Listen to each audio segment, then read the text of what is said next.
Musecom, Associação dos Amigos do Museu Hipólito José da Costa e Coletivo Catarse apresentam Museconversa, um podcast que traz notícias de ontem e de hoje relacionadas ao Museu da Comunicação Hipólito José da Costa.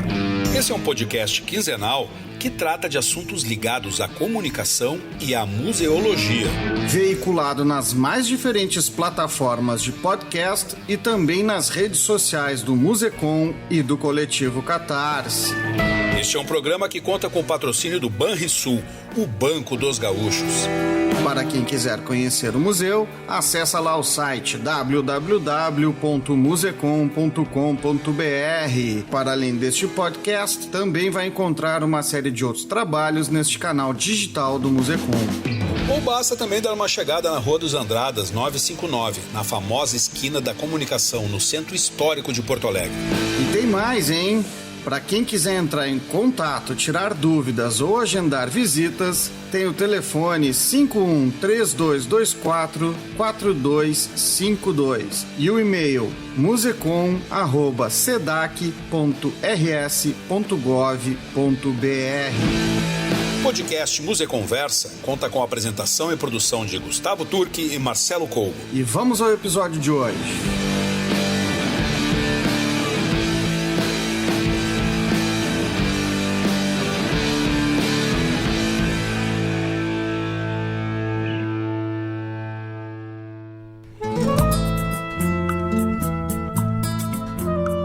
Marcelão, estamos aqui de volta a mais um Museconversa, direto do Estúdio Monstro, sede do Coletivo Catarse, como a gente ouviu aí.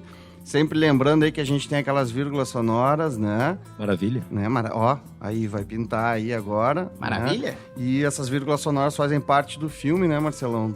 Hipólito segue sua viagem, né? Um projeto que foi contemplado pela lei, dentro da Lei Aldir Blanc, edital, aquele gerido pela Marco Polo, né? Sim.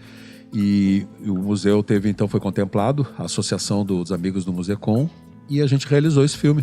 Quem quiser ver, tá lá no museu, né? Tá passando numa salinha lá, o museu preparou um cantinho, aliás, o Musecom tá com a exposição aberta, a exposição nova, toda renovada, tá lindo o lugar, tá muito bacana, cheio de peças importantes e, tá realmente bacana, assim. E uma das novidades do Musecom, para quem não visitou nesses anos de pandemia que a gente teve, pode ir lá visitar, é uma salinha de cinema onde fica rolando. Então o Hipólito segue sua viagem, bem bacana, um lugarzinho confortável, gostoso de sentar e assistir o filme, que tem em torno de uns 10, 11 minutos. Vale a pena. O Musecom, então, não tá só ativo aqui nos podcasts com a gente, né, velho? Não, tá gerando conteúdo bastante. Vamos visitar o Musecom. E o programa de hoje, Marcelão? A gente tem aqui no estúdio, então, Atena Beauvoir, que é escritora, professora e editora. Seguindo aqui na bio que ela me mandou, licenciada em filosofia pela UFPEL, mestranda em antropologia pela URGS, é autora de 6 obras entre contos e poesias e finalista do Prêmio Minuano 2019, com a obra Contos Transantropológicos. É organizadora dos Slams do Gozo, Slam do Espinho e Slam da Voz. Recebeu uma menção honrosa em 2016 pela defesa da dignidade de pessoas LGBTs na cidade de Canoas, RS. Tudo bom, Atena? Como é que tá? Tudo em paz. Muito obrigada pelo convite, viu? Legal, eu fico feliz que esteja aqui. Me lembro na época que nós tocávamos o Heavy Hour, a gente chegou a te fazer um convite para tu vir aqui conversar sobre um trabalho de militância que tu estava fazendo, que, enfim, a gente vai acabar conversando um pouquinho mais na frente, mas naquela vez não rolou a oportunidade. Eu fico bem satisfeito de te encontrar por aqui agora, Jean. Eu sou grata, com certeza. Então, Atena, queria saber, a ideia é contar um pouquinho da tua trajetória, né? Contar de onde é que tu vem, o que tu fez. E o que significa isso tudo que a gente ouviu agora na tua descrição? Fique à vontade, no meu armazém. Então, sou gaúcha, sou porto-alegrense, nasci aqui. Ainda que meu avô tenha vindo nos anos 60 para o Rio Grande do Sul, ele é baiano, do interior da Bahia. E venho de nasci na presidência do Collor, né? Não sei se isso é muito bom. O pessoal gosta de falar de signo, né? Nasci sobre a lua de tal, sobre o gêmeo de tal. Eu digo, não, eu nasci sobre a presidência do Collor. Eu nasci no governo do Médici. Então, Geisel. Eu nem sei o que é pior. E aí a gente trabalha atualmente com essa perspectiva da palavra, da voz, de preencher os espaços que muitas vezes a gente... Eu não gosto muito da discussão de ocupar espaço, porque temos que ocupar espaço. Acho que não, às vezes a gente não quer ocupar espaço. A gente quer fazer a nossa meia e ir para casa tomar um chimarrão e ficar quieta, sabe? Então, às vezes tem umas discussões que são muito, até inclusive meio pedantes, assim, de uma obrigatoriedade para a gente estar nas coisas. Então a gente acaba, eu particularmente, acabo trabalhando assim, com o que eu tenho vontade, né, colocando a comida na mesa é o que eu tenho vontade. Às vezes a gente é obrigado a fazer algumas coisas que, né, às vezes falta o prato. Tem comida e falta o prato. Essa é a pior parte. Então a gente acaba experienciando socialmente uma fórmula muito pessoal e particular de construir uma existência, um papel social, enquanto professora de filosofia, enquanto escritora, enquanto editora, educadora social, porque a gente corre as ruas, né, trabalha com um público que não é um público fiel, é um público muito aleatório, né? Cada roda de slam de rua é um grupo diferente de pessoas, né? E nas redes sociais também acaba sendo muito isso. E aí a gente acaba, mas ao mesmo tempo, sem a necessidade de eu tenho 31 anos, eu espero viver pelo menos mais uns 40. Então, nossa, se eu viver o dobro do que eu já vivi agora, eu já tô assim, já tô cansado, já fiquei cansada só. Bastante coisa, né? Então, imagina. E agora que a gente chega na época dos 31 anos, esse terceiro período, essa terceira década, a gente fica pensando o quanto de uma maturidade, que não é aquela maturidade familiar, assim, para os negócios, né? É uma maturidade de como a gente funciona dentro da gente, né? Como é que a gente organiza as coisas. E para a escrita foi muito importante isso, né? A gente entrou agora na antropologia na URGS, no mestrado, pela cota, inclusive. Eu não sou da antropologia, eu não sou das ciências sociais, eu não sou da sociologia. Minha área é a filosofia. Eu já tinha feito um tempo atrás no Instituto Federal Ciências da Natureza, Biologia e Química.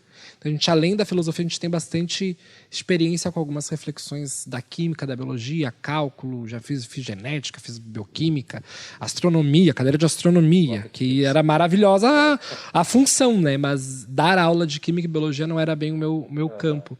E aí a filosofia é mais minha área. Então, aí, adentrar nesse universo da pós-graduação também, da academia, da universidade, que é talvez um dos campos mais contrários, que tem a temática contraditória, porque a gente quer todo mundo dentro da universidade, né? Até ontem mesmo estava o Congresso Nacional falando a respeito disso, uma comissão falando a respeito da cobrança de mensalidade para estudantes de ensino superior público, né? E o que é uma sacanagem pura, mas ao mesmo tempo a nossa própria Constituição diz que deve ser universal a entrada, o acesso, né? E a permanência. A gente fala muito de acesso, né? Mas ficar lá... Exatamente.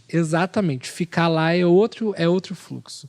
Então a gente tem, psicologicamente, quem nos escutar daqui a uns 10 anos talvez não sinta isso, mas a gente que sai, todo mundo, de uma pandemia, ressociabilizar, né? Aprender a voltar a fazer amizade, aprender a voltar a ouvir crítica, aprender a voltar a se desafiar coletivamente numa pós-pandemia é muito difícil, porque a pandemia ela não só nos desarticulou com o outro, como nos desarticulou com nós mesmos, né? Então, aí você imagina, né, uma mulher trans entrando numa academia na Universidade Federal do Rio Grande do Sul, que é, por exemplo, uma universidade que nas décadas de 60 para 70 não aceitou a vinda da Simone de Beauvoir e do Sartre para a universidade para uma palestra. Os dois foram recebidos pelo, se eu não estou enganada, pelo Juscelino Kubitschek, pelo JK, e fizeram muita viagem no Nordeste. O Jorge Amado recebeu eles na Bahia. Eles tinham um envolvimento intelectual muito forte com a cultura brasileira. Enfim, tanto porque eles já estavam nesse cenário internacional. Depois, inclusive, foram para Cuba. Fidel Castro recebeu eles, passaram um tempo em Cuba. Então, tu vê a universidade, a URGS, propriamente dita, ela tem o seu lado mais progressista, a sua constituição mais aberta. Eu estou lá como primeira pessoa trans na cota da antropologia, né, no PPG, na pós-graduação da antropologia, mas ao mesmo tempo a gente tem vieses conservadores, e eu acredito que os conservadores não sejam os problemas. O problema é que nós não sabemos lidar com os conservadores, é diferente, né? O problema não é a barata em casa, o problema é como se mata a barata, ou o que tu faz com a barata e por que ela está ali, onde é que ela surge, né? Então não dá só para a gente Então, o meu projeto intelectual, o meu projeto de conhecimento, o meu projeto social é um projeto que envolve todas as áreas, né? E a gente acaba tendo esse desafio social muito grande. Tu fala tá fazendo mestrado agora na URGS, né? Mas tu se formou na UFPEL. Então tu também já tem outra experiência numa outra universidade federal, numa outra cidade, numa outra realidade. Pelotas é uma cidade... Não, porque a minha transição para a UFPEL foi bem no período da pandemia. Então eu já tinha muita disciplina de educação no Instituto Federal. Tá. Então eu fiz as teóricas, né? E claro, eu fiz as teóricas assim. É um estudo EAD à distância, é um processo todo complexo, mas como já era a minha área, desde antes eu já tinha contato com as pesquisas, a gente tem desde 2016 para 2017 os primeiros escritos de transantropologia, então a gente estudava muito Sartre e Foucault. Então, uma experiência, e o problema não é tanto a relação do indivíduo com o espaço. A pessoa pode estudar na Uniaselv e ela pode ter uma qualificação intensamente maior do que quem estude na PUC. Porque não é o ambiente, é a relação do sujeito com o ambiente, é o quanto ele envolve. E o quanto aquele conhecimento, naquele espaço, mesmo Uniaselv, mesmo PUC, mesmo seja lá onde for, o quanto aquele conhecimento vai produzir movimentações na existência desse sujeito. Porque, de fato, a gente quer que as pessoas se formem, quer que as pessoas... Algumas, a gente diz assim, quer que seja feliz. Não sei se muitas pessoas têm esse foco. Né? Eu não quero ser feliz. Né? Como é que eu vou ser feliz num mundo em que a gente está tri de boas com comida no prato e tem gente comendo comida na caçamba de lixo? Isso não é uma situação... não se tem que colocar na balança essa grande questão como uma contradição. Não, é o nosso dia a dia, a gente tem que saber conviver com isso, e principalmente dentro de nós. E aí, a ideia de formação no espaço da universidade... ela tem pouco nos preparados para lidar com essas contradições do mundo. Né? Então, por exemplo, eu já sabia que o Brasil é o país que mais mata pessoas trans no Brasil, no mundo inteiro, aliás. No mundo inteiro. Como que é a relação da UFPEL? Né? Existe só morte física, não existe morte social, psicológica, não existem outros tipos de violência. A gente, inclusive, uma das cadeiras, uma das disciplinas que eu faço agora na pós-graduação em antropologia social na URGS é a disciplina de violência e sofrimento social. Então a gente só estuda antropólogos e antropólogas que estudam o fenômeno da violência, o fenômeno da vulnerabilidade, o fenômeno do sofrimento de grupos sociais, de indivíduos, de identidades. A minha professora, a Séries Victoria, maravilhosa. Então, tu vê, é um momento em que eu posso me dissecar, bem Grey's Anatomy, né? Adoro Grey's Anatomy, Deus o livre, que é um seriado bom demais. Inclusive, eu não estou conseguindo assistir mais, porque chegou na 17ª edição, ele acompanha a história do mundo, né? Então, eles estão na pandemia agora. Eles estão no início. Eu comecei a ter taquicardia. Sim, me começou a reviver aquelas coisas todas, e eu pensei, vou deixar de stand-by, porque eu estou afetada ainda, né? Então, é uma autocirurgia que a gente faz, né? E a universidade deveria ser isso, né? A universidade não deveria só a profissionalização do sujeito, como ele ganha dinheiro, mas, basicamente, como ele se relaciona com essa roldana do mundo, né? Eu vou te fazer uma pergunta, né? Já que a gente está falando de pensamento crítico, de filósofos, de antropólogos, de entendimentos, né? E vou te perguntar por que tu acha, por que se acha, ou se já se foi discutido isso nos teus caminhos acadêmicos ou nas tuas reflexões de trabalho mesmo, né? Por que o Brasil está na liderança desse ranking de ser o país onde mais tem assassinato de pessoas trans? Eu acredito que o Brasil o problema ele não é unificado assim num sentido só, né? Não é necessariamente uma preocupação com o caso trans, né? A gente é um país que ainda não consegue resolver os seus problemas com a história do seu próprio povo, né? A gente ainda tem problema com a ditadura civil-militar, que é uma situação que, enfim, a gente tem que pôr na mesa, e ninguém quer pôr na mesa. As lideranças políticas, as lideranças sociais, ninguém quer colocar na mesa e catar e a conta de responsabilizar os sujeitos, de entender o que de fato aconteceu naquele período, né? Mas antes mesmo disso, a gente tem um outro problema, né? Que é o processo da escravidão e da população negra, da população indígena, dos povos aborígenes, povos tradicionais, o quanto a gente ainda também não dissecou isso na nossa história, né? A gente pouco, nós mesmos, pessoas brancas, brasileiras, a gente tem um certo pudor de observar essas questões e a gente espera que isso surja de uma TV, de uma rede social. E quando isso se coloca na nossa relação, eu sou uma mulher trans, a transfobia tem uma frase que eu uso muito, a transfobia é uma espada que a cada esquina tenta me matar e a branquitude é um escudo que a cada esquina me defende. Então, assim, como é que é isso? Né? Como é que eu vou deixar de parar de produzir conhecimento por essas contradições? Não. A tradição humana é a contradição.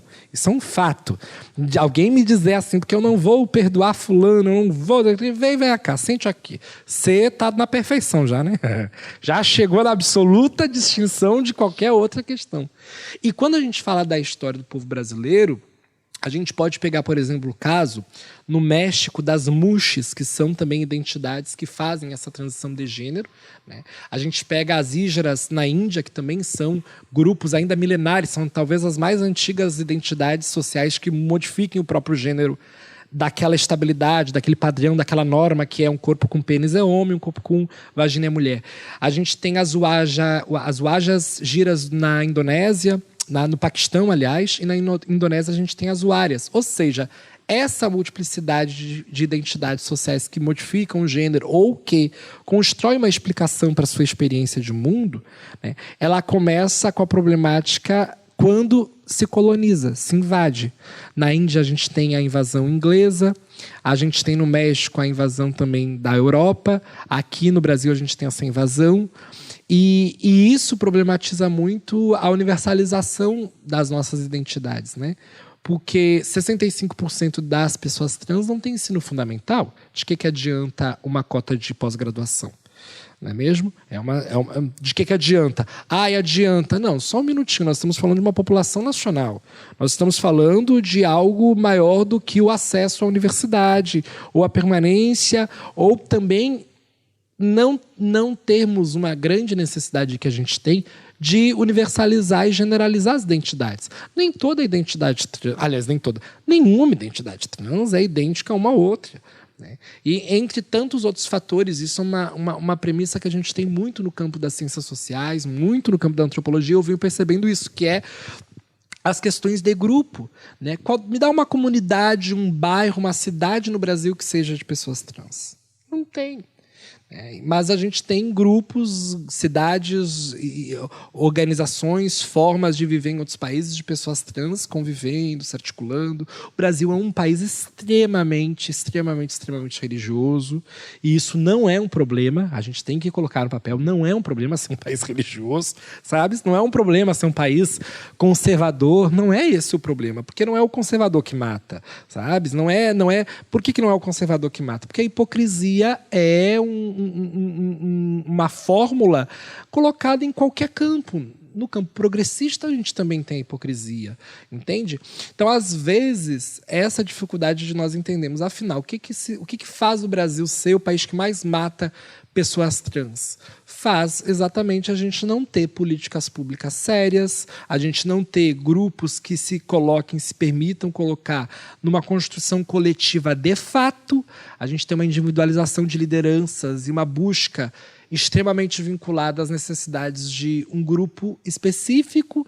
E aí, se aquele grupo atendeu um grupo específico de pessoas trans, pronto, o trabalho está feito, sabe? E, além disso, tem a despolitização dos partidos políticos. Hoje a gente pode avaliar que não temos partidos políticos, temos partidos eleitorais. A cada 2 anos se pensa, é prefeitura e vereança, deputado, senador, governo e presidência. E assim fica.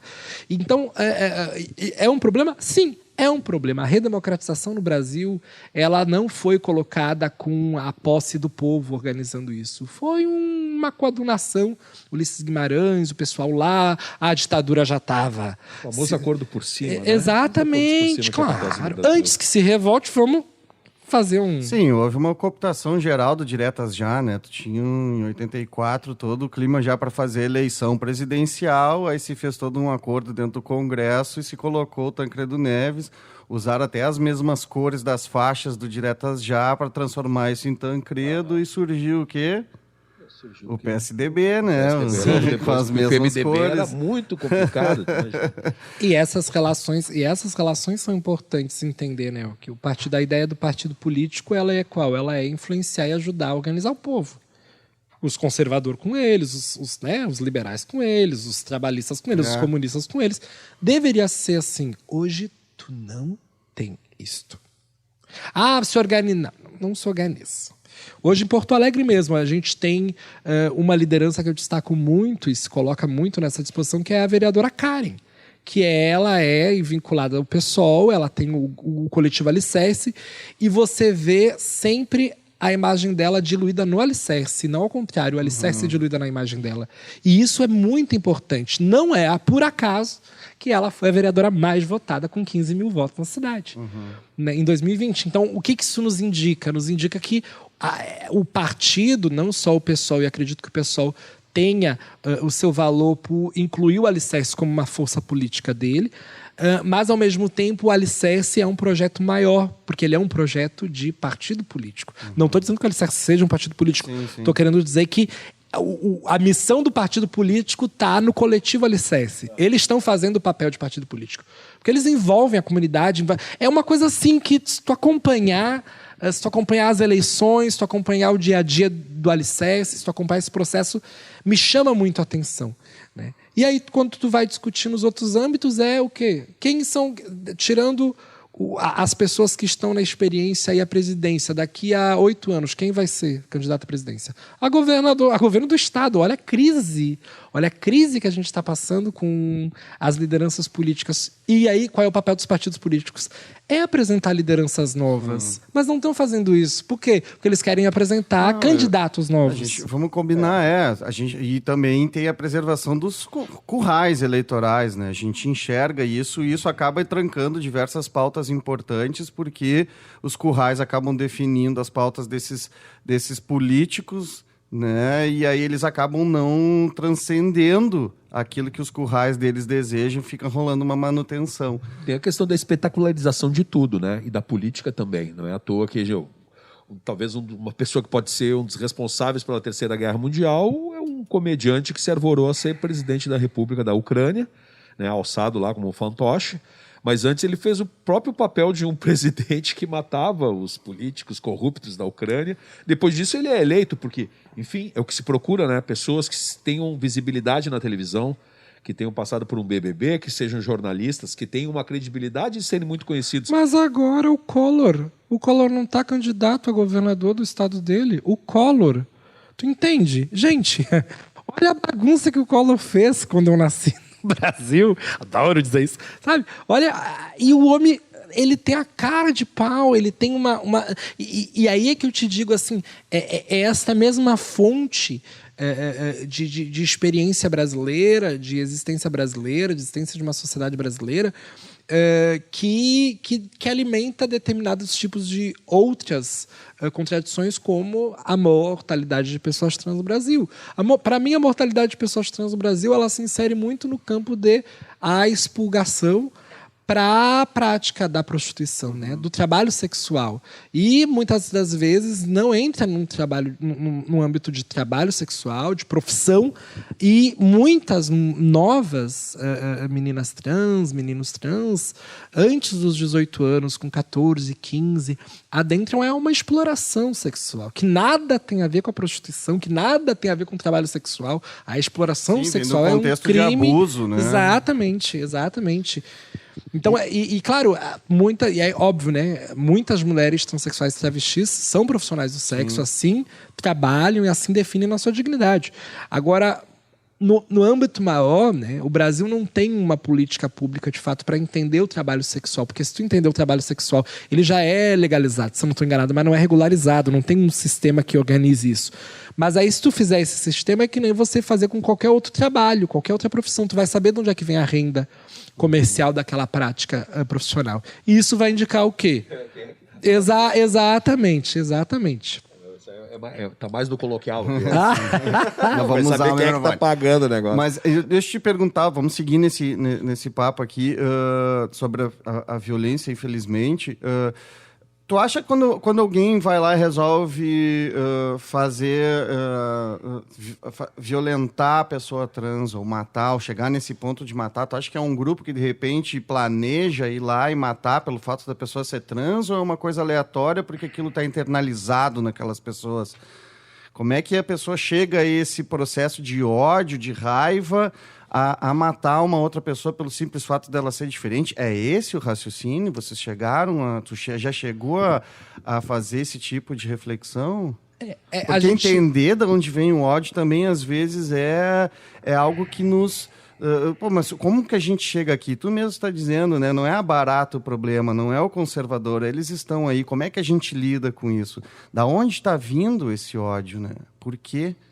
Tu sabe que nos anos 80 para 90 em São Paulo teve uma operação da Polícia Civil que se chama Operação Tarântula, que ela era para literalmente expurgar as pessoas transexuais travestis das ruas, né? A gente tem relatos, isso é documentado. Quem quiser dar uma procurada, dar uma pesquisada. Inclusive, a gente tem um projeto para tentar fazer alguma escrita sobre isso e divulgar essa questão. Por quê? De pegar mulheres transexuais travestis e colocar de ponta cabeça de determinados tipos de pontes, de elevadiços e jogar, né? E aí morreu. Porque aí não tem família, não tem como identificar, né? Então, se não tem família, não tem grupo social também está disseminado. E aí, obviamente, você tem aí uma diminuição. E era muito por conta do HIV na época, né? Era um estigma ainda muito colocado com a população trans, sexual e travesti. Mas, ao mesmo tempo, de onde que vem esse ódio, né? Que eu acho que não é especificamente sobre a perspectiva de gênero, necessariamente, porque eu não gosto... Assim, não gosto de gastar energia de ficar classificando determinados tipos de questões de discriminação e preconceito. Claro que nesse caso que tu coloca, a gente está falando de uma perspectiva de ódio, né? De odiar, de não gostar, enfim, de um determinado tipo de...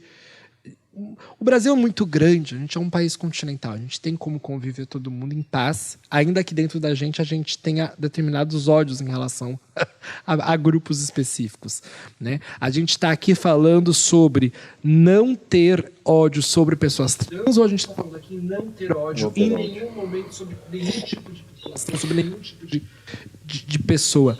Claro que, por exemplo, a gente poderia pensar, e aí eu deixo para o pessoal principalmente da psicanálise, que é muito interessante esse estudo, essa análise, dessa discussão especificamente vinculada à produção de práticas de ódio, né? A Judith Butler, que é uma das pensadoras americanas em relação à questão queer, ela coloca no livro Discurso de Ódio, se eu não estou enganada.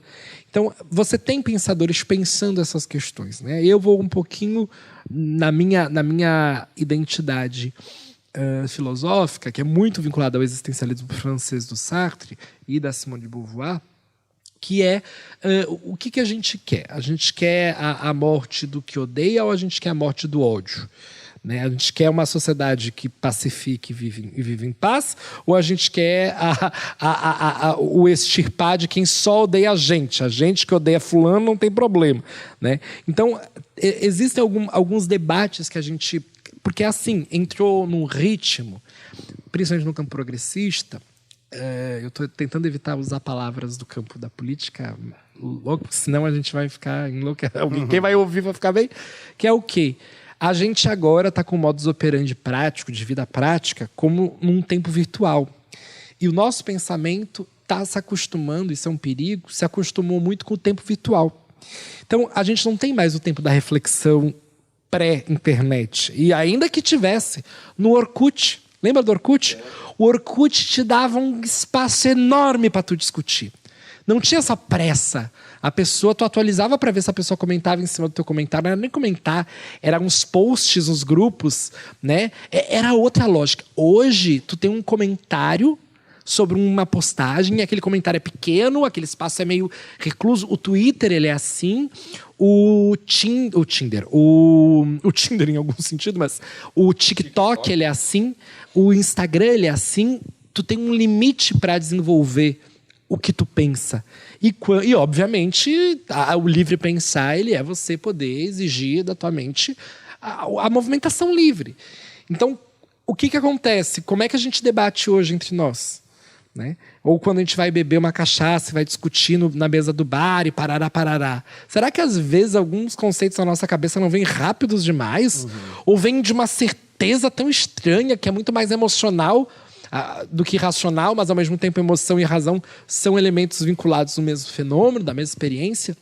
Então, quando tu coloca essa questão do ódio contra as pessoas transexuais e travestis, né, acho que a gente pode dar uma ampliada, fazer um movimento drone, dar uma ampliada e tentar entender como é que o ódio se articula em qualquer diferença, né? Porque desde sempre as diferenças é que corroboram as nossas relações, né? Nas práticas mais antigas, homens e mulheres, ou corpos diferentes, né? Corpos com seios, corpos sem seios, corpos com vagina, corpos sem vagina, corpos com pênis, corpos sem pênis. E aí como é que você coloca esse processo? E o mais louco, a coisa mais forte disso tudo, é que a história da humanidade inteira está em cima da gente.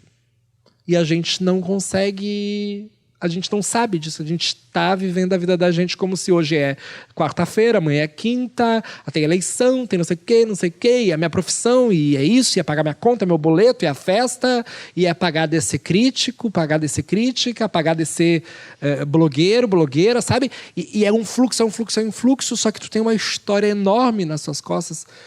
Tu tem o silêncio de muitas existências que a gente sequer sabe identificar o valor delas na história do povo, do Brasil, das pessoas. Então, a gente tem um trabalho sério que envolve algo que não está na mão de uma pessoa resolver, por exemplo. Eu não poderia te dizer qual é o foco do ódio contra as pessoas trans. Não sei. Isso é um perigo dizer que sabe. É um perigo dizer que tu tem a noção. É um perigo enorme. Porque o limite da minha linguagem é também o limite do meu conhecimento de mundo. E eu sei muito pouco para te dizer o quanto, de fato, o ódio de um fulano contra mim, ele é de veras. É algo da relação familiar, é algo sobre tesão guardado, é algo sobre... Não me cabe. Como não cabe a ele ficar discutindo se eu sou ou não mulher? Cabe à justiça decidir. A justiça já decidiu. Tu entende? Já está modificado nos meus documentos. Eu não preciso. E isso é um outro problema, quando a gente vai fazer palestra. Eu amo palestra em ambiente conservador. Eu amo. Porque é desafiador. É desafiador. É quase um Roda Viva dos anos 90, sabe? Que era pauleira. Hoje é o quê? Hoje é todo mundo que concorda contigo. Sabe? Tu entende? A crise da gente é o querer... ainda não estamos na crise máxima. Acho que a crise ainda vai ser gerada mais para frente. Mas a gente não sabe lidar com um conflito de ideias, de fato. Acabou. Se tu discorda de mim, eu não vou conviver no mesmo ambiente. As próprias redes sociais estão alimentando essas bolhas, né? Bom, a gente está chegando no... Ao invés de expandir, né? Desculpa, só para não deixar isso pendurado, ao invés dessas redes sociais e internet que a gente sempre viu lá no início, vai expandir a nossa visão, mas na realidade está fechando a gente em bolhas, né? Porque a gente bloqueia que a gente não quer ouvir, a gente exclui, a gente só segue quem a gente quer seguir... E aí fica... Na minha bolha não ia ter golpe. Na minha bolha de Twitter, por exemplo, não ia ter golpe. E a pessoa ia pra rua, pois eu tenho o golpe. Passou a fascistada. Na minha bolha o outro não ia ganhar. Ganhou, sabe? Então, a minha bolha era maravilhosa, mas a realidade lá fora era bem diferente da minha bolha. E isso se... E a facilidade que a gente tem... a facilidade que a gente tem de pegar termos da história e querer renomear com esses termos experiências atuais. O fascismo, o Bolsonaro é fascista. Não, Bolsonaro é horrível, é péssimo, é fora da decogitação. Mas o fascismo é algo muito mais complexo, muito mais horrível. Consegue ser mais horrível o fascismo. Olha aí, quer dizer então que a gente chamar o Bolsonaro de fascista, a gente está elogiando ele. A gente está convidando ele a se colocar nesse papel, que é um papel. Mussolini enlouquecido era fascista. Hitler, fora da casinha, era fascista. Mas eram construções muito bem pensadas, muito bem... Os caras... E não vou dizer assim, porque é inteligente Bolsonaro Bolsonaro é inteligente, o Bolsonaro tem a cabeça dele. Tu entende? E claro, e quem colocou o Bolsonaro lá foi foi um erro na matrix política. É só tu olhar a reeleição da Dilma quando o Aécio observa. Ali eu olho aquela cena, aquilo pra mim é filme de terror, é o vilão, é o Voldemort voltando, o Darth Vader, é alguma coisa muito pesada. Quando eles percebem que não ganharam a eleição. Que não ganharam, e ele disse, não, a gente vai até o fim. E aí, tudo que se organizou... Aquela foto deles na festa lá, tá até o Luciano Huck, assim, estão tudo olhando. Assim. Exatamente. Mais um ano de um governo que não é nosso. Bueno, vamos ouvir aí a nossa Renata aí com o quadro da memória, quadro da memória. E aí a gente retorna para conversar, para exercitar bastante a nossa escuta também aqui, né, com a Atena Beauvoir, né? É isso aí. Vamos lá, Renata. Quadro da memória com Renata Veleda. Olá, bem-vindos ao quadro da memória. Eu sou Renata Veleda, servidora do Musecom, e hoje vamos ler o jornal Lampião da Esquina, de março de 1980. Vamos ler uma parte do ensaio O Travesti, Este Desconhecido, de autoria de Darcy Penteado. Quem é ou o que é, afinal, o travesti? Travesti, substantivo masculino. Disfarce no trajar, por extensão, disfarce. Pequeno dicionário brasileiro da língua portuguesa. Um outro conceito remoto e bastante amplo de interpretação determina como travestido todo indivíduo que adote um traje e um comportamento com os quais se faz passar por uma determinada personagem assumida. Assim, não só é travestido aquele que adota trajes do sexo oposto, como também, por exemplo, aquele que se vista de rei, lobo, general, etc., sem selo. Isso, no entanto, bem pouco ou nada tem a ver com o sentido específico que adquiriram a palavra e o ser em questão nos nossos dias.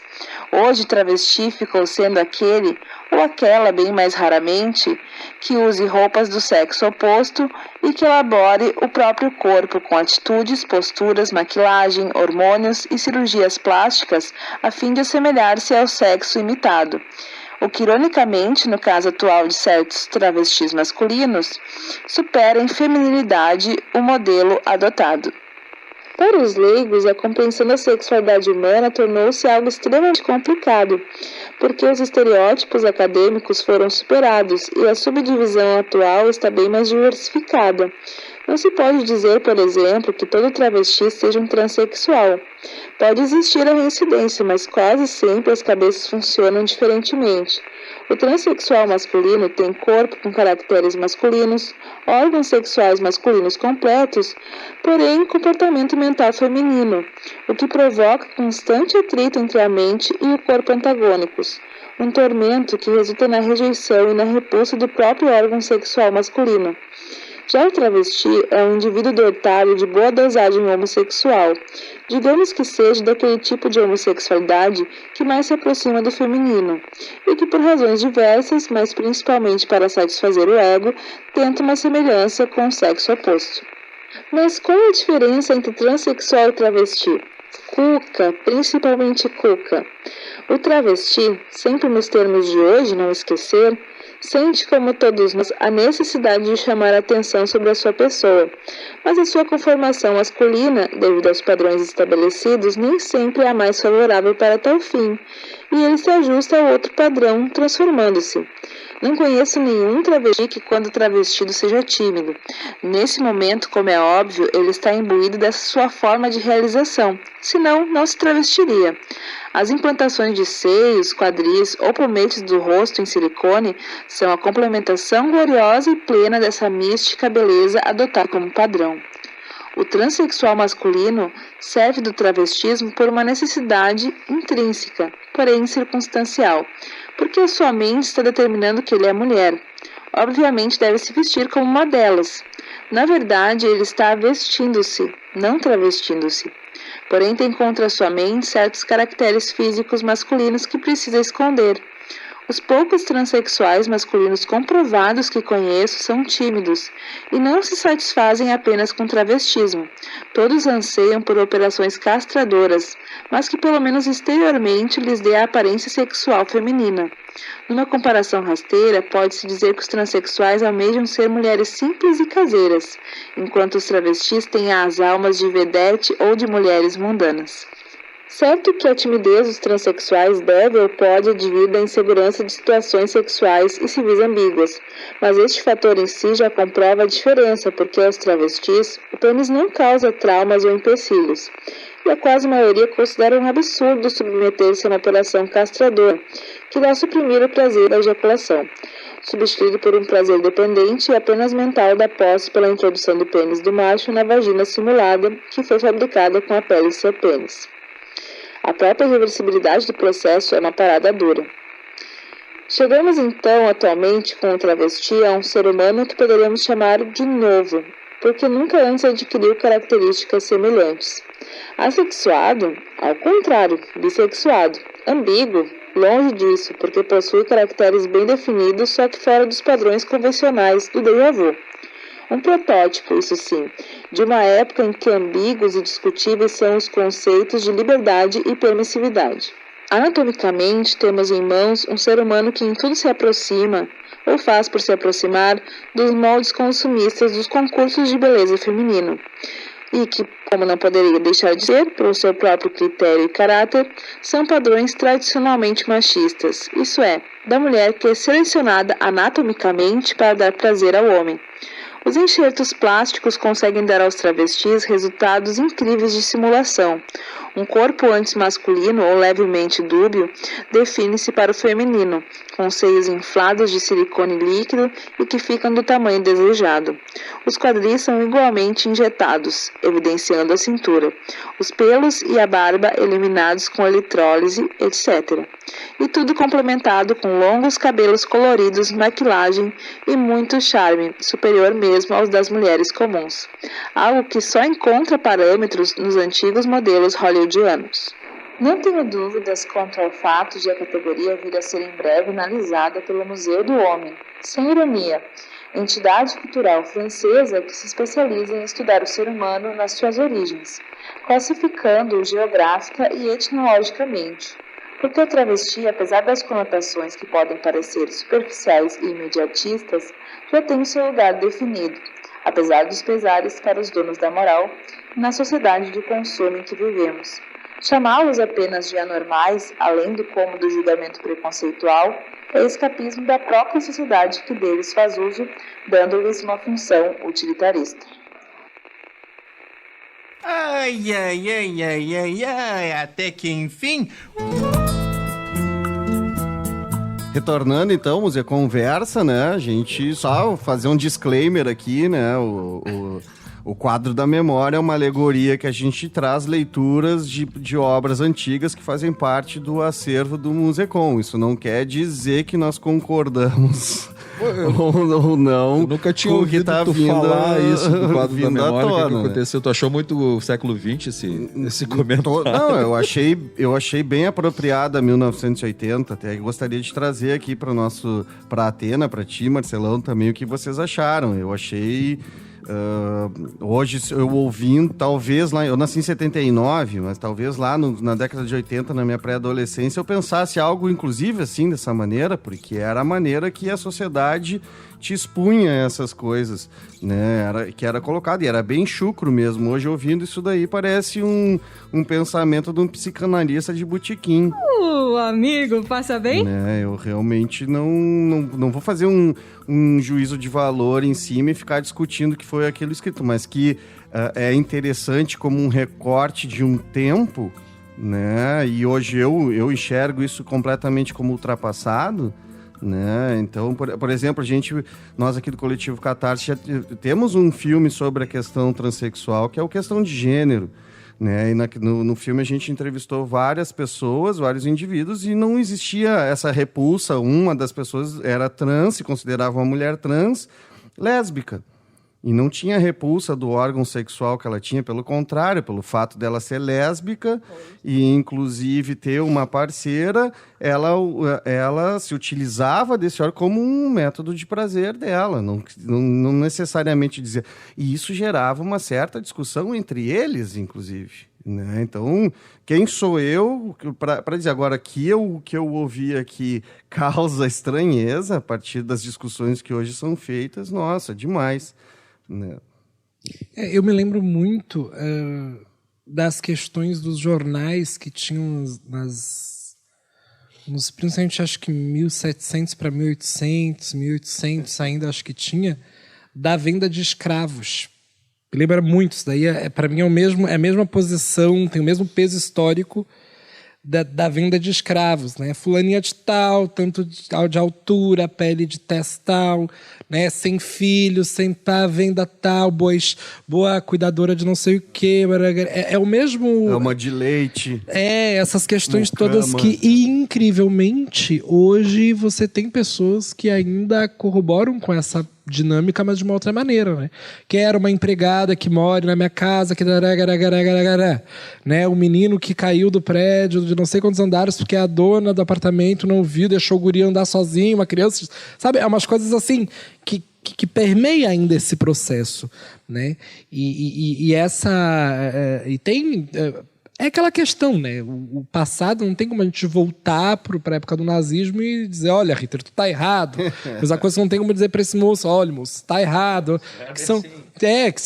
A história é muito para esse processo e ela é importante para fazer essa reflexão. E como a gente é uma sociedade extremamente sexo-centrada. A prática do ato sexual é algo que e isso é muito contraditório, de novo, que a gente é extremamente religioso, em muitos sentidos. Eu duvido que na hora que o sofrimento não bata na porta, a gente não olhe para o céu e pense qualquer coisa para alguém, para alguma coisa ajudar. Sim. E dizer, meu Deus, minha mãezinha que já não tá aí, quando a pessoa não acredita em Deus, né? Ai, mãe, se tu tivesse, sabe? Isso tudo é fenômeno religioso. Orixá, qualquer coisa. Não, e às vezes nem isso. Às vezes a vida ai, vida, o que tu tá fazendo comigo? Então, a gente tem o espírito brasileiro é um espírito extremamente religioso. E de outro canto, a gente é extremamente corporal, a gente é extremamente calorento, a gente é extremamente... é como se a gente estivesse socialmente num estágio de pré-adolescência, sabe? Uhum. Que é essas questões. E que a pessoa, o moço aí, fala... E o básico, né? Que é tudo muito... já tem muito material que bateria bem tranquilamente vários pontos desse comentário, né? Dessa escrita. E para tu ver que é um processo de comunicação, porque isso era lido, né? Isso. Mas isso é muito legal da gente também perceber. São 40 anos passados da publicação desse artigo, né? Em 40 anos, até uma coisa que eu estava curioso de te provocar, de fazer essa pergunta para ti. Esses processos de comunicação, esse processo de comunicação, por exemplo, do Islã, que é uma comunicação direta, na rua, para as pessoas que estão ali, assim como também editar um livro, escrever, fazer teus livros, né? Editar tuas poesias. Agora tu também trabalhando com uma livraria, trabalhando com uma editora. Esses processos de comunicação, como eles todos ajudaram a gente sair disso que a gente acabou de ouvir, 1980, para uma visão diferente. Uma visão onde a gente quer aprofundar, quer entender, quer naturalizar essa questão, que a gente viu que ali não estava nada naturalizado, né? Apesar de ele, com toda boa vontade, querendo, né, ter um pensamento mais progressista para aquela época. Enfim, tu percebe que há uma boa vontade ali, há um progressismo naquela época. Sim. Mas como é que a gente sai, então, daquilo, nesses 40 anos? Como é que esse processo de comunicação, inclusive com as redes sociais, tudo, te trazem o pensamento agora, desse momento? De boa vontade, Brasília tá cheia. Mas para não dizer outra coisa... Né? A questão da comunicação e a questão de qualquer área, eu acho que não é ter a boa vontade, é ter a boa inteligência. Né? E que eu acho que falta muito. Assim, aqueles que mexem muito com um processo extremamente avacalhador, ou muitas vezes, e eu não digo aqui dos humoristas, aqueles que são respeitáveis, quando começam a falar a questão, porque tem que ter, como é que diz? Tem que avacalhar com alguém no humor, tem que... Não. Você faz isso quando tu não é inteligente o suficiente para fazer uma boa piada. Essa é a grande questão. Quando tu não tem inteligência suficiente, tu parte para outras questões. A mesma coisa, uma prática, muitas vezes, no campo progressista. Quando tu não tem inteligência suficiente para articular o teu trabalho, tu precisa sempre de uma crise. Precisa responder uma crise. Eu sofri uma transfobia. Aí vai lá e faz todo um processo. E, de fato, acontecem muitas transfobias. Muitas transfobias. Mas a movimentação popular... muitas vezes fortalecer os processos. Vou contar um caso. Estava passando ali na Cidade Baixa, na frente de um boteco, de um bar bem famoso, que tem mais filiais ali, por ali, pela cidade. E 3 garçons estavam na frente, 2 mexeram comigo, eu estava de fone de ouvido, mas eu sou ligeira, eu tirei um dos fones de ouvido. E para passar, porque eu sabia que ia dar coisa. Sempre a gente sente, mas a gente já tem a prática de que vou tirar para se acontecer alguma coisa, eu poder. E aconteceu. Aí eu peguei, voltei, entrei, cheguei na bancada, eu disse, quem é o gerente? O gerente não está aqui. Aí eu expliquei o que aconteceu. Eu disse assim, esse daqui é meu nome, Athena Bovarroveda, esse é meu CPF, esse é minha data de nascimento e esse é meu telefone celular. Isso daqui, CPF e data de nascimento, é para tu entrar na Receita Federal e ver que esse aqui é meu nome, certo? E esse aqui é meu telefone para o jurídico de vocês entrar em contato comigo até fim da semana. Se não entrar em contato comigo, eu vou acionar a lei municipal que tem, e a gente vai ver na justiça o que vai acontecer. De noite, entrar em contato.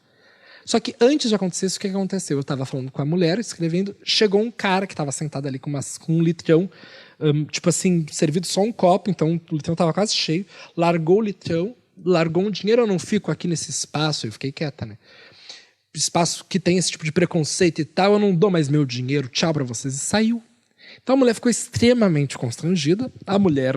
E aí que tá, né? Porque a gente não pode dizer se a mulher não tinha culpa. Não sei. A gente tá falando de um espaço comercial aberto ao público em que ela não tá ali, não é a casa dela, né? E os garçons também não é a casa deles, é o espaço onde dá o ganha-pão, é a profissão deles. E aí eu conversei com o dono, o gerente, e ele disse, não, porque a gente já observou quem é, já pegou a pessoa, não sei o que, e já vai organizar os papéis para demitir. Aí eu parei 1 hora, parei 2 horas, esperei, olhei para ele e disse, moço, olha só, meu papel de reclamar para vocês, de conversar com vocês, não é ter um jovem não é para ser na punitivo, rua. Né? Exatamente, não é para colocar, não é esse tipo de reação que a gente tem que ter de efeito, até porque isso envolve também gerar ódio, gerar um retorno. E teve uma outra coisa que me identificou, porque dos garçons, dos 3, um era mais velho, um era um rapaz mais novo, os outros 2 mais novos, só que um era branco, outro era negro. E eu já catei e pensei, vai cair. É o sistema, é a estrutura, é isso. E eu disse, moço, não, né? Quem sabe não vamos, beleza. Eu disse assim, fazer o contrário, me dá 1h30 de conversa com a tua equipe. Né? Vamos conversar, vamos dialogar. E aí a gente acabou fazendo esse diálogo, acabou fazendo esse contato ali. Pô, que legal. E depois, acho que 1 semana depois, 1,5 eu fui ali comer um X, porque eu não tinha hábito de ir nesse local. Eu fui ali comer um X, e é bem popular o espaço, assim. E aí fui ali comer um X e eu estava sentada comendo, veio um garçom e disse, oi moça, se agachou. Ai, vou cuidar para não chorar, porque foi muito bonita a cena. Que disse assim, eu queria te agradecer pelo que tu fez e tal. E aí ele disse assim, ali naquela mesa, tá vendo? Aquela senhora é minha mãe, aquela é minha esposa e aquela é minha filha de berço. Por eles eu tô te agradecendo. Então, você tem, assim, um recorte, a vida, assim, como um todo, não tem outra universidade melhor do que essa. E essa prática da gente ter esse tipo de atitude, né? Claro que não é difícil. Também não é fácil, né? É individual, é próprio de cada uma de nós, né? De cada pessoa, de cada sujeito. E essa experiência, me abriu muito os olhos de qual é a minha prática para indicar a transfobia, para indicar qualquer tipo de preconceito, para indicar qualquer tipo de forma que constranja, que afete. E, às vezes, você retornar esse tipo de efetivação com mais ódio é colocar mais fogo na lenha no fogo.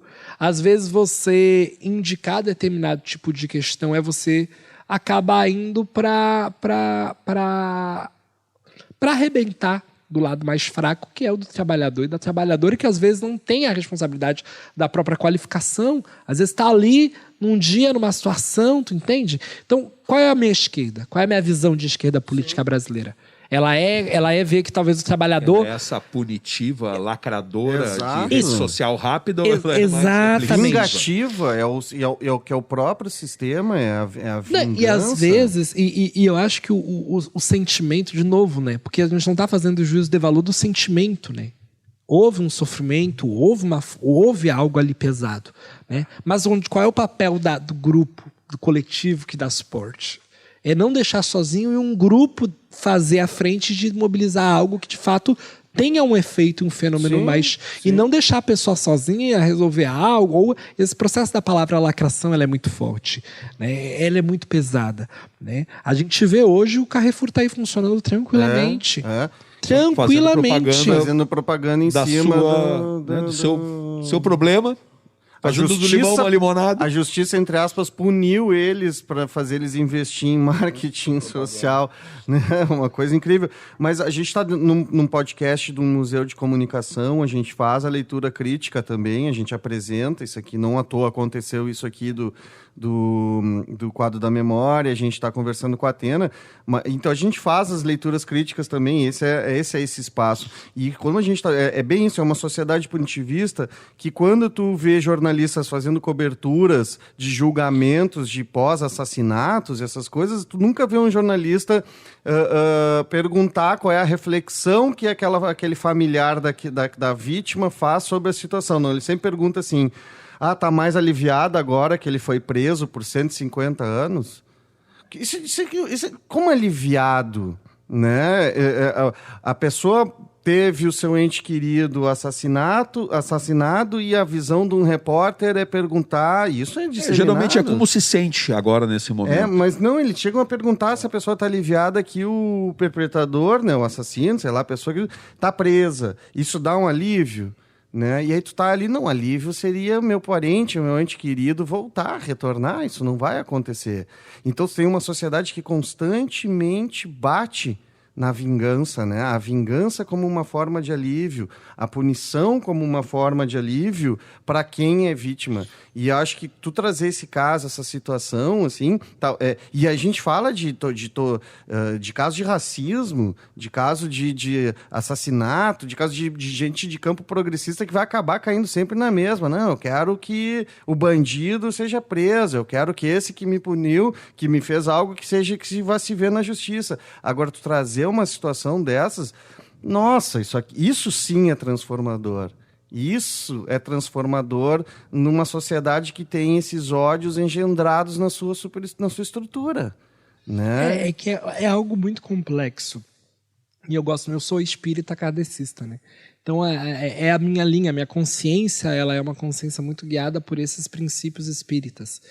E a ideia de você perceber assim, né? A cada um segundo suas obras. Né? As pessoas vão responder, cada um responde. Claro que, por exemplo, a justiça está aí. Né? Vamos processar, vamos fazer algo, é algo muito forte, algo muito pesado, é algo. Todo um processo também de terapia, de psicólogo, de atendimento, né? Para quem é vítima de qualquer tipo de ação discriminatória e de sofrimento. A gente não pode esquecer também o peso histórico, aquilo da história nas nossas costas, né? O peso histórico que tem para cada identidade, né?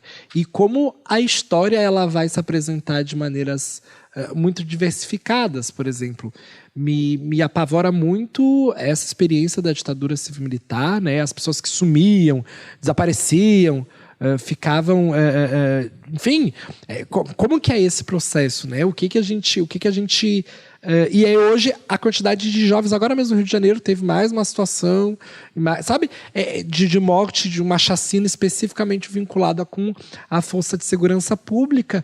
E aí tu pergunta assim, não tem como resolver? Não tem como não ser dessa forma, sabe? Não tem como... E aí eu fico vendo mais crise política.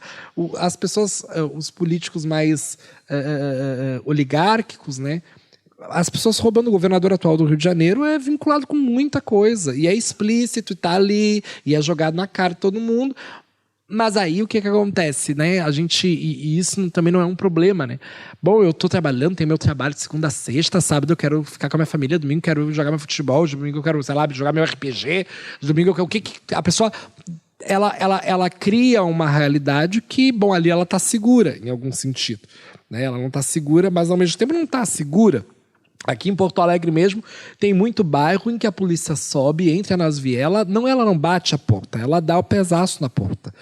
Porque às vezes nem a porta ela tem a segurança específica para a porta. Dá o pesaço, e o jovem tem 16, 17 anos, sabe? Então, como que a gente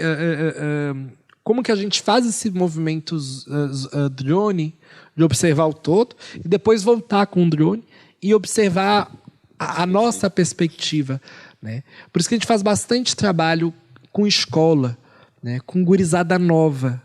Não dá com gurizada que não é uma gurizada, a cabeça já está fechada. Agora a gurizada nova, a gurizada e isso é a gente dar conta de entender que essa gurizada é uma gurizada inteligente. A gente tem um problema enorme com o alcoolismo, com menores de idade, enorme, com gurizada que ainda não passou nas crises existenciais fortes, que a gente sabe que tem uns períodos da vida que as crises vêm de formas e maneiras diferentes, mas elas chegam, e se a gente não toma cuidado, o copo de cachaça, o copo de corote, o copo de kit é a solução. Sim, né? Amigo. Exatamente. Então, e não vou falar nem na maconha, que para determinada quantidade de jovens menores de idade, que o cérebro ainda está num processo todo, existem alguns estudos, a gente tem que parar e observar as coisas, jogar o campo esquerda e direita lá para a Europa, esse sistema é da Europa, esse sistema não é nosso, até porque tem muita gente de esquerda na direita e muita gente de direita na esquerda, acreditem, a gente analisar o fio, passar o fio, os piolhos aparecem. E a nossa cabeça é uma cabeça cheia de piolho com essas questões, sabe? Então, como é que a gente provoca isso tudo e como é que a gente dá conta disso tudo, né? Eu estou aqui compartilhando a minha experiência. Ela não é a certa, porque ela não é universal, porque não existe experiência universal, né? Como é que eu, Atena, sobrevivo? É dessa forma. Mas também tem aquela coisa, eu estou me lembrando, me lembrei de uma conversa com o José Faleiro, e eu te conheci no lançamento do Vila Sapo, na Vila Sapo, lá do Faleiro, né? E também me lembro dessas conversas assim, cara, às vezes também cansa, Branco, de pegar e vem cá, pegar pela mão e te explicar como é que é isso, né? Toda hora. Naquele momento, né, esse relato que tu deu, tu teve essa visão educadora, generosa, não, pera um pouquinho, vamos avançar um pouco nisso daqui, vamos deixar a punição um pouco de lado e vamos avançar aqui. Mas às vezes não tem espaço para isso, né? Às vezes a mulher está cansada de machismo, às vezes... É que é estratégico, né? Ali eu atinjo muita gente, né? Dessa atitude eu atingi muita gente, né? Agora, eu não vou fazer isso diariamente com cada pessoa, inclusive eu tenho uma técnica que é fone de ouvido. Fone de ouvido, som, minha Marília Mendonça, meu João Gomes, minha Elis Regina, minha Maria Vitória, sabe? E vou pra rua. Se as pessoas falou, se as pessoas não falou, se as pessoas... Não sei. Agora, nesse caso, é um estabelecimento onde eu sempre tô passando na frente, é um bairro que eu sempre tô, as pessoas precisam... E tem uma outra coisa que eu não acredito que as pessoas sejam más, assim, elas são a gente tem um sofrimento coletivo muito grande e um envolvimento de ignorância com esse sofrimento. Então a gente precisa, às vezes, quando a gente não está de bem com a gente acaba jogando tudo para outras pessoas. Então, certas coisas não são minhas, né? Aí o que eu, Atena, posso fazer? Quando eu escolhi meu nome Atena, eu pensei nesse processo de diplomacia, né? Na mitologia grega, ela encerra todas as guerras com diplomacia, sem ter mais sangue, porque é isso, eu não quero mais sangue no chão. Já basta as minhas, já basta os meus, já basta aqueles, já basta a história do Brasil, que é sangue atrás de sangue. fecundando esse chão. Bom, agora qual é o objetivo desse processo? E tanto é que, e esse é um papel muito especial do ser educadora, que, enfim, não é fácil também. Não vou dizer que não seja fácil. Mas a ideia é interiorizar isso no meu processo existencial, né? Por exemplo, indivíduos aleatórios eu não tenho. Quando acontece isso, eu me afasto. Não tenho como, chega uma hora da vida que gasta a minha bateria, com certeza. Mas quando é esses processos em que eu posso atingir um público, um grupo de pessoas, que eu posso poder... Uma vez uma guria comprou um livro meu, foi muito engraçado. A guria comprou um livro meu, aí alguém disse assim: tu não quer que ela autografe, assine? E ela olhou: não, por quê? Aí todo mundo ficou se olhando, aí alguém disse assim: porque ela é a autora. Aí ela: tá, não precisa. Ficou constrangido. A guria não percebeu, naquela relação, naquele espaço, que eu pudesse ser a escritora daquele livro. Ela não abriu o livro, que tem minha foto, entende? É umas coisas... Não, é que sobre a questão trans tá ótimo e tal, né? Não. Então, são questões muito, muito complexas, muito doídas, muito nervosas, né? Mas eu acredito que a gente consiga responsabilizar ao longo dos tempos, cada um conforme aquilo que a sua consciência mesmo defina como certo. Perfeito, a gente vai chegando na reta final aqui de mais um episódio do Museu Conversa, hoje recebendo a Atena Beauvoir, né? Muito bacana, muito legal essa conversa. E até deixar os cadernos educativos, o senhor fala depois no serviço? Ou temos tempo para falar agora? Não, vai lá. Deixa eu abrir aqui. Porque no Musecom também, né? Tem bastante coisa relacionada a essa temática e muitas outras, né? Aqui, então, eu estou aqui com o site aberto, Musecom em Rede, Conectando Acervos, edição 2, Visibilidade Trans nas páginas dos jornais. Essa é uma publicação de janeiro de 2021. Tá aqui, conheça o segundo caderno educativo Musecom em Rede, Conectando Acervos. O objetivo dos cadernos educativos é aproximar os diferentes acervos do Museu da Comunicação Hipólito José da Costa com os mais variados públicos. Além do caderno, sugerir ações para serem realizadas no ambiente familiar ou escolar. São apresentados inúmeros exemplares dos nossos acervos. Nessa edição em específico, essa edição de 2021, foram utilizados exemplares dos periódicos O Globo, Pasquim, Jornal do Brasil e o Lampião da Esquina, que ouvimos agora há pouco aqui no nosso podcast. Em outro, levantando o cordial convite para relatar, enfim. Isso no site, né? Está pendurado lá, musecom.com.br. Uma série de matérias, de artigos, de reflexões do passado em outras publicações que trazem essa temática. Bom, deixar aqui uma satisfação, se quiser deixar mais uma consideração final para nós, para os nossos ouvintes, aí a Atena fica à vontade. Eu acho que agradecer o convite, com certeza. Espero que a gente possa ter outros momentos, outros espaços e deixar essa mensagem para as pessoas, né? Eu acho que Alá ET Bilu, né? Busque conhecimento, né? Que eu acho que é isso. A gente tem que conhecer, tem que buscar todo mundo. E tem uma frase na abertura do meu livro A Segunda Humanidade, que a gente lança amanhã, inclusive na Câmara de Vereadores. No caso, amanhã é dia 26 de maio, que a gente está hoje gravando dia 25, só para o pessoal não ficar perdido aí, não sei quando é que vai sair. Ele vai sair depois do dia 13, então foi lançado no Foi lançado, gente, foi lançado, exatamente. Esse é o literal pretérito do futuro, que é uma coisa que... E diz assim: se todos e todas, se nós cortássemos a cabeça de todas e todos na sociedade, que tivéssemos preconceito e discriminação, nós teríamos uma sociedade inteira de mulas sem cabeça. Não sobraria cabeça em cima de pescoço na nossa sociedade. Então, tentamos adequar essa sensação, né? Se nos dói, né? Se nos foi ofendido, pensar se nós estivéssemos na posição desta pessoa, né? Como que nós gostaríamos que chegassem até nós? Como que gostaríamos que esse processo fosse efetivado conosco, né?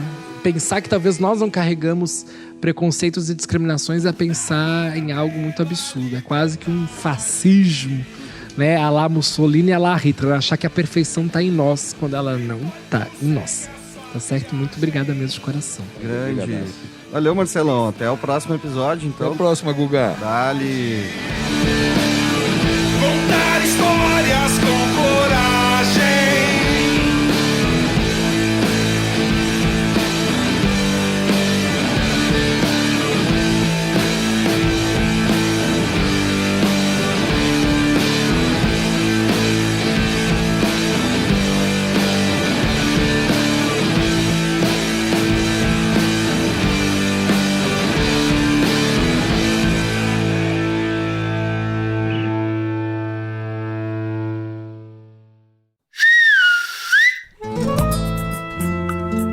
Serviço do Musecom.